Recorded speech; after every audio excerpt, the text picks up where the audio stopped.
Hello friends, मैं शालिनी पांडे स्वागत करती हूँ आपके अपने चैनल शालिनी बियॉन्ड स्टडी में।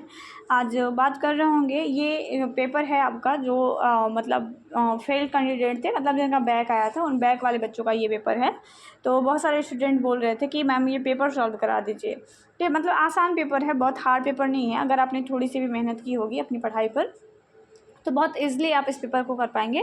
फिर भी मैं देख रही हूँ कि इस बच्चे ने मतलब बहुत ज़्यादा कटपीट इसमें किया हुआ है पेपर ने। जिन बच्चों ने भेजा था मैंने सेम वहीं से पेपर लेकर के इसको करवा दिया है आपको। तो ये जो लगा है निशान, इस पर मत जाइएगा, ये बच्चे ने खुद से किया कर रखा है, ठीक है। तो आप इन चीज़ों को मत देखिएगा, बाकी मैं जो सॉल्व करा रही हूँ उस पर ध्यान दीजिएगा। पहला है आपका, पहला लिखा है any loss at organ level is called impairment. आप भी जानते हैं कि जब शारीरिक स्तर पर कोई हानि होती है तो उसे हम क्षति कहते हैं। तो वही लिखा है कि अवों के आधार पर, मतलब any loss of organ level, मतलब ऑर्गन का मतलब है अंगीय स्तर पर पूछ रहा है, ठीक है। जैसे क्वेश्चन लगभग सेम ही आए हैं, ऐसा नहीं है कि मतलब क्वेश्चन बहुत ज़्यादा घुमा दिया है या बहुत ज़्यादा हार्ड कर दिया है, बट उन्होंने लैंग्वेज को थोड़ा जो है वो चेंज करने का प्रयास किया है। लगभग क्वेश्चन मिल रहे हैं, ठीक है। तो वही लिखा है आपका जिसमें क्षति जो है उसी को हम कहते हैं, जो कि आपकी ऑर्गन लेवल पर होती है। तो सही है ये आपका, जबकि बच्चे ने गलत कर रखा है। ये पेपर सॉल्व कराने का ये मतलब बिल्कुल नहीं है कि मतलब आपको डिमोटिवेट करना। पेपर सॉल्व कराने का मतलब ये है कि थोड़ा जान सके कि आप अगर गलतियाँ कर रहे हैं तो कहाँ पे कर रहे हैं।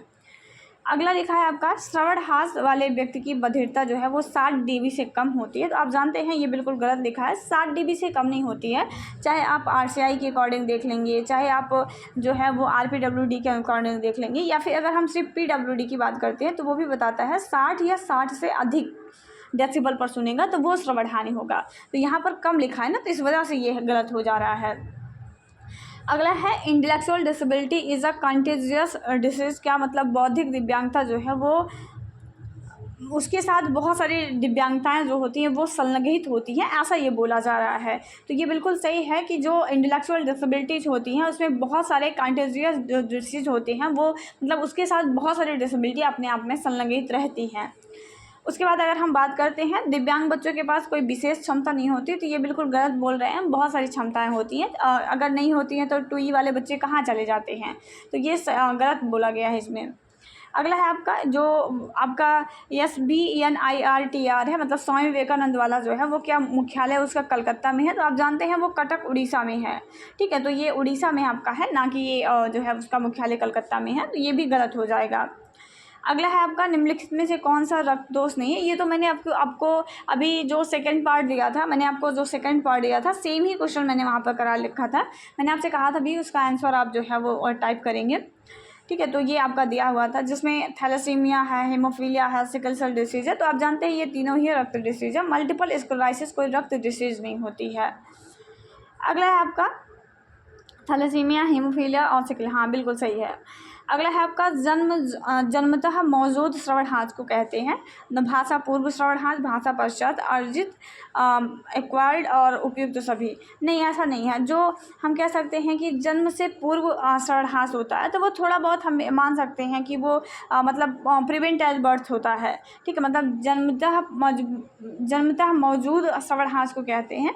तो भाषा पूर्व नहीं होता है, वो एक जन्मजात श्रवण दोष होता है। लेकिन अब यहाँ पर अगर नहीं दिया है, हम सभी में नहीं लगा सकते, क्योंकि भाषा पश्चात जो श्रवण दोष है वो बच्चे के जन्म से नहीं होती है, मतलब जन्म के बाद किसी दुर्घटना से हो सकती है। तो ये तो बिल्कुल नहीं होगा, अर्जित भी नहीं होगा। हम इसमें पहला सही मानेंगे, क्योंकि अगर यहाँ पर दिया होता उपयुक्त में से कोई नहीं तो हम इसको सही मानते, लेकिन यहाँ पर उपयुक्त में से कोई नहीं दिया है, इस वजह से जो पहला आपका है वो पहला आपका सही हो जाएगा, ठीक है। क्योंकि जो भाषा पूर्व श्रवणहास होता है, जैसे मान लीजिए कोई बच्चा है जो जन्म से ही श्रवण दोष उसको हो जा रहा है, तो उसके अंदर लैंग्वेज का डेवलपमेंट नहीं होता है, ठीक है। तो ये मैंने आपको बता भी रखा था, थोड़ा यह क्वेश्चन को घुमा रखा है, लेकिन आपको यहाँ चीज़ें ध्यान से करनी है।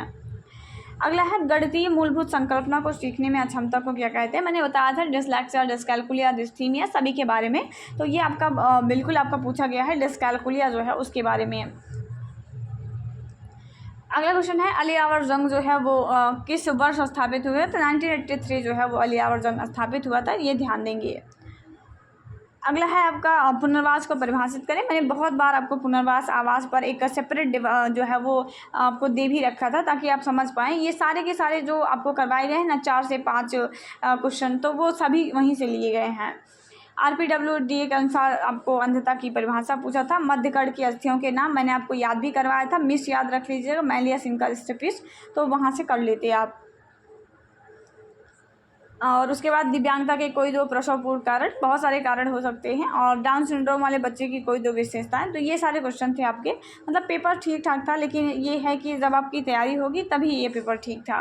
ठीक है, ISL RTC के बारे में भी बोला था। तो मतलब पेपर अगर आपने पढ़ रखा है, मतलब अपनी तैयारी की है, अगर आपने 15 दिन भी इंट्रोडक्शन टू डिसेबिलिटी को दिया होता तो भी आपके पेपर बेहतर गए होंगे। बाकी आप कमेंट करके बताइएगा बैक वाले बच्चे कि आप लोगों के पेपर कैसे गए हैं। कोशिश तो की गई थी कि लगभग सारे क्वेश्चन मिल जाएं, और लगभग क्वेश्चन मिल भी रहे हैं, ऐसा नहीं है कि क्वेश्चन नहीं मिल रहे हैं, बट ये है कि आपकी तैयारी के ऊपर वो डिपेंड करता है कि आप कितने प्रिपेयर हैं अपने एग्ज़ाम को लेकर के। ठीक है, तो ये चीज़ें हैं। बाकी ध्यान दीजिएगा अपने पेपर पे, नेक्स्ट पेपर की आप तैयारी करिए बेहतर। और अगर आपके इस पेपर में मान लीजिए कुछ गलतियाँ हो गई हैं तो उन गलतियों पर सुधार कर सकते हैं। ठीक है, अभी आप नेक्स्ट पेपर की तैयारी जो है वो पूरे जोर से करें, ताकि नेक्स्ट पेपर में कोई बैक ना लगे और बहुत अच्छे से आपका एग्ज़ाम निकल जाए। तो मिलेंगे एक नया वीडियो में किसी नई जानकारी के साथ। अपना ख्याल रखिए, अपने पेपर को अच्छे से करें। अगर मेरे द्वारा आपको थोड़ी सी भी हेल्प मिली हो तो एक बार ज़रूर हमें बताएं, ताकि मुझे नेक्स्ट वीडियो जो है वो किस तरीके से लाना है वो मुझे एक थोड़ा सा मोटिवेशन मिलेगा। जय हिंद, वंदे मातरम।